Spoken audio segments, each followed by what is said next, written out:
Sunrise Daily. Well, just to get a couple of things cleared out. You remember this news that's making the rounds about allegedly forged exemption certificate of the finance minister. Well, yes, the NYSC have released a statement yesterday saying, yes, they're investigating the matter. But we've got on the line here this morning Anthony Ani, who is a former director of mobilization with the NYSC. He joins us this morning. Good morning, Mr. Ani, and thank you for joining us. Well, good morning, Dan. How are you? Yeah, well, good. Just to clear out, a couple of questions here, because there's so many things that are not clear to a lot of people who are just monitoring the development.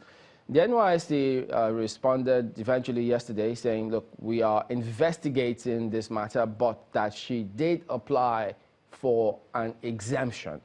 So some interpret that in different ways. Some think it puts paid to the entire issue, others think not. So tell us then the processes. I mean, under what circumstances, first, can you apply for an exemption? Mr. Chamberlain, thank you very much. First and foremost, I have to comment based on what I saw, the documents that I saw.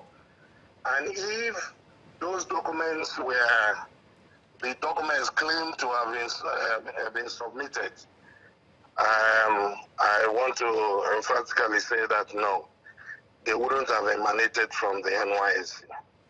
One is that it is important for Nigerians to know the process of mobilization in NYSC.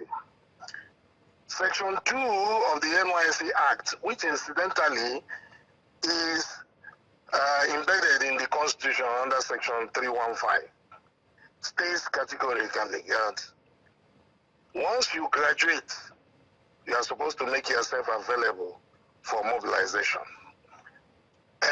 You don't apply for either NYSC certificate or NYSC certificate of national service or certificate of exemption.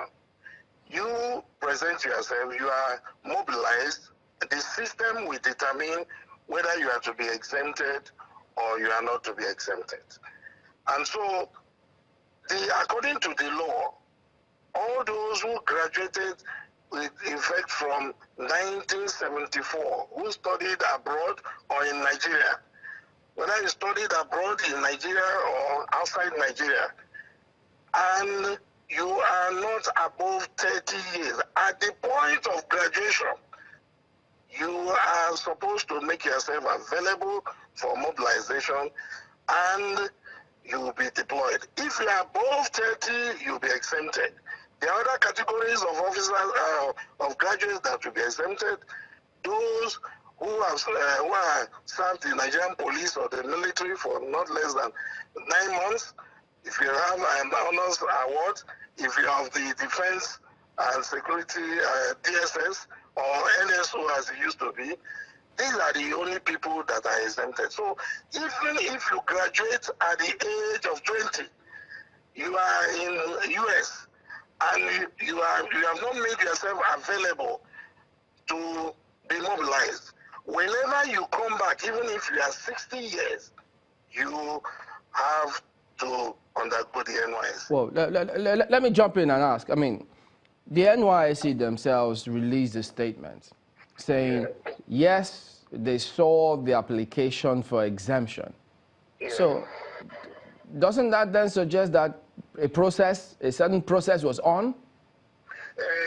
Well, maybe somebody must have applied, but that's not the process. You can write, but that is not the process. I've told you the process. And you make yourself available. During mobilization, we announced that we are doing mobilization process. Those who graduated in Nigeria, the student affairs officer bring the names of those who are graduates, and we start processing it. Now, anywhere in the world where you are, you access our online.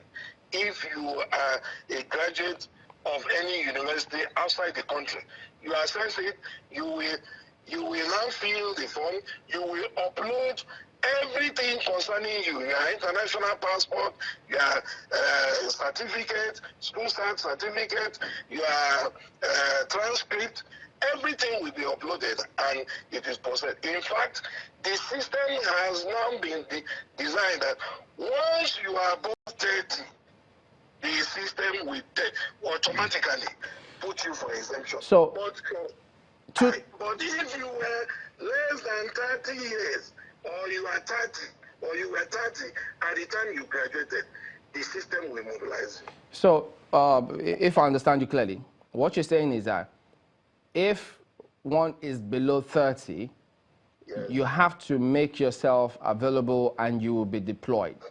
Exactly. So, you'll either be deployed, yeah, or you'll be exempted. If you are above 30 years of age, even if it is 1 day, you'll be exempted. But if you are below 30 or you are 30, you will be deployed. But can people make themselves available if they are below 30 and still be exempted upon application for exemption, or it doesn't apply? It doesn't apply. Not possible. It's not possible because it is against the NYSC Act. So, in this particular situation now, when you apply for exemption, you're expecting a certificate back. How long does that process take? No. That's what I'm saying. The NYSC procedure, you don't apply for exemption and then you expect a certificate. You make yourself available. When you are mobilized, those who are to be exempted are exempted. Those who are to be deployed are deployed. And just as we are preparing the call-up letters for those who are being deployed, the exemption certificate is prepared down.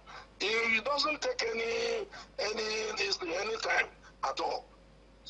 Because I'm also wondering that in this particular case of the one being investigated by the authorities of the NYSC, if, for instance, a candidate goes through school, graduates, and then at a certain point, he is perhaps ill and is unable to avail himself at the point where he's about to turn 30, but has already undergone the process.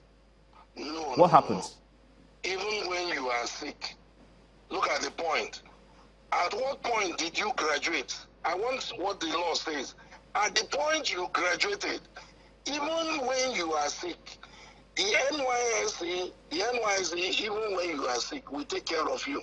That is, if you are strong enough to come in and serve. If you are not strong enough, after you are well, you go through your school and then you present yourself. But you will still serve because you graduated when you were less than 30.